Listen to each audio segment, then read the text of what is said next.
Бисмиллахи, альхамдулиллахи, ассалату вассаляму аля расулиллах. Доброе утро, дорогие друзья! Хвала Аллаху Всевышнему и приветствуем пророка Мухаммада, мир ему, сына Абдуллаха. Советуем всем соблюдать шариат пророка, как повелел Аллах Всевышний.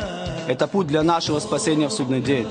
Сказано в Коране, что тем, кто читает Коран правильно и соблюдает свои обязанности фард, читает намаз и использует свое имущество, которое ему даровал Аллах в соответствии с шариатом, после конца света будет то, что Аллах обещал – вознаграждение и благоденствие.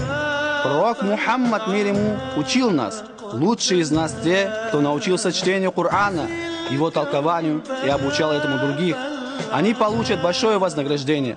Пророк Мухаммад, мир ему, также сказал: тот, кто прочтет хотя бы одну букву из Корана, получит хасанат, то есть вознаграждение. И каждая правильно прочитанная буква увеличивает хасанат в 10 раз. Пророк Мухаммад, мир ему, сказал: читайте Ясин вашим умершим.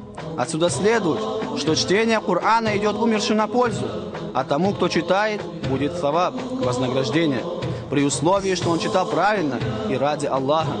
Отсюда становится ясно, что чтение Корана полезно и умершим, и тому, кто читает. Но это только в том случае, если Коран читает правильно и с намерением ради Аллаха. Мусульманские ученые говорят, что истигфар, просить прощения, и чтение Корана полезно умершим. И доказательством этому является следующее. Пророк Мухаммад, мир ему, разломил на 2 части ветку пальмы и положил каждую на могилу 2 мусульман, грешников, которые страдали в своих могилах. Пророк Мухаммад, мир ему, сказал, что это может облегчить их страдания. Отсюда понимаем, что если растение может принести пользу, то какова может быть польза человеку от чтения Корана, который является речью Аллаха? Речь Аллаха вечная, без начала и без конца, не похожа на речь созданных. Пророк Мухаммад, мир ему, сам говорил, чтобы читали суру Ясин умершим. Сын халифа Умара ибн аль-Хаттаб читал на могиле недавно умершего мусульманина начало и конец суры Аль-Бакара. Если дуа полезна умершим, то тем более полезно чтение Корана, когда саваб для чтения передают умершему. Поэтому не следуйте за ваххабитами, которые отрицают слова пророка о том, что можно читать Коран умершим, и которые говорят, что чтение Корана умершим не помогает. Чему мы доверяем больше, словам пророка или словам невежественных людей, имеющих ошибочные убеждения?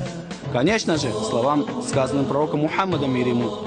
Да поможет Аллах еще большему количеству людей обрести истинную веру, веру наших предков.